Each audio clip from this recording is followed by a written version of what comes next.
প্রিয় সাংবাদিক ভাই ও বোনেরা, ন্যাক্কারজনক এই ঘটনার পরপরই Dhaka metropolitan police, DB, CTTC, RAB, CID, BGB ঘটনায় জড়িতদের শনাক্ত করে গ্রেফতারে করে আইনের আওতায় আনার জন্য কাজ শুরু করে।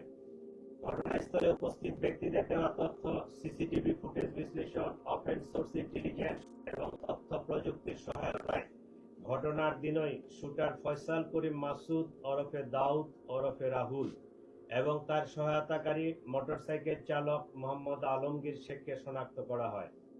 তাৎক্ষণিক তাদের গ্রেফতারের জন্য আইন শৃঙ্খলা বাহিনীর একাধিক টিম সাভার, হেমায়েতপুর, আগারগাঁও, নরসিংদীতে অভিযান পরিচালনা করে।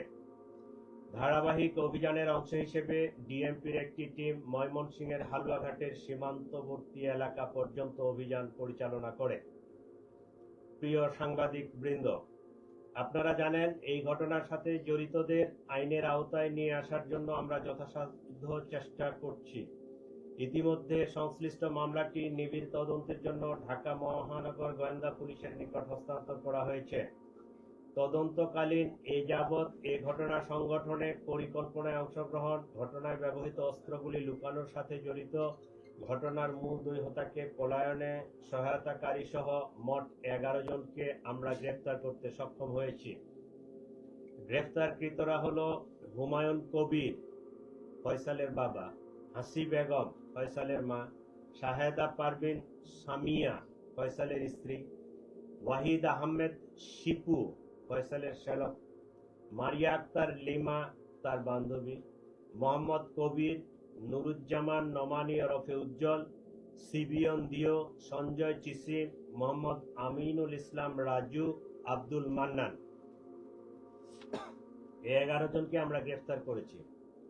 এই ঘটনায় জব্দকৃত উল্লেখযোগ্য আলামত সমূহ: হত্যাকাণ্ডে ব্যবহৃত 2টি বিদেশি পিস্তল, 52 রাউন্ড গুলি, ম্যাগাজিন, ছোরা; হত্যাকাণ্ডে ব্যবহৃত মোটরসাইকেল ও ভুয়া নম্বর প্লেট, যে নম্বর প্লেটটি অপারেশনের সময় লাগানো ছিল; ঘটনার সময় ওসমান হাদিকে বহনকারী অটোরিকশা; ঘটনাস্থল থেকে হত্যাকাণ্ডে ব্যবহৃত গুলির খোসা, ভিডিও চিত্র, সিসিটিভি ফুটেজ ও অন্যান্য আলামত; প্রায় 53টি অ্যাকাউন্টের বিপরীতে 218 কোটি টাকার স্বাক্ষরিত চেক।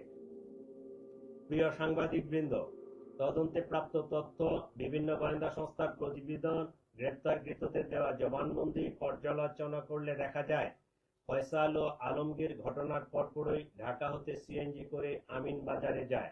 পরবর্তীতে তারা মানিকগঞ্জের কালামপুর যায়। সেখান থেকে পূর্ব পরিকল্পনা অনুযায়ী একটি প্রাইভেট কারে করে ময়মনসিংহের হালুয়াঘাটে পৌঁছে। ঘটনাটি তাদের পূর্ব পরিকল্পিত ছিল। এই জন্য আসামিদেরকে চিহ্নিত করার পূর্বেই তারা সীমান্ত পাড়ি দিতে সক্ষম হয়।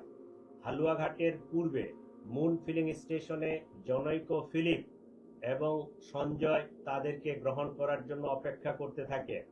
ফিলিপ তাকে সীমান্ত পার করে ভারতের মেঘালয় রাজ্যে জনৈক পুত্তির নিকট হস্তান্তর করে। পুত্তি এক ট্যাক্সি ড্রাইভার স্বামীর কাছে তাদেরকে হস্তান্তর করে। স্বামী মেঘালয় রাজ্যের তুরা নামক একটি শহর আছে, সেই শহরে তাদেরকে পৌঁছে দেয়।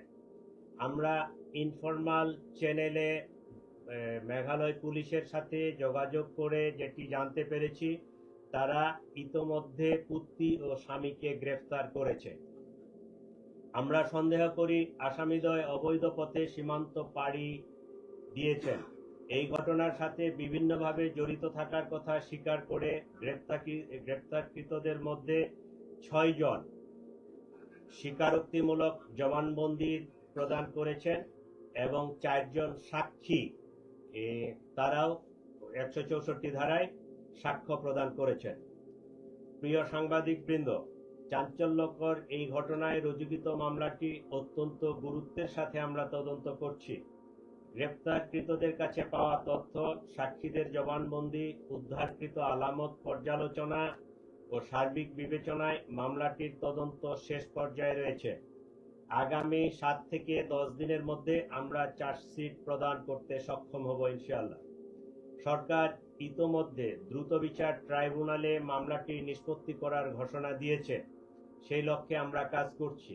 এই জন্য এই জঘন্য ঘটনায় ন্যায় বিচার নিশ্চিত করতে রাষ্ট্রের পক্ষ থেকে, আমাদের পক্ষ থেকে সর্বোচ্চ প্রচেষ্টা অব্যাহত রয়েছে।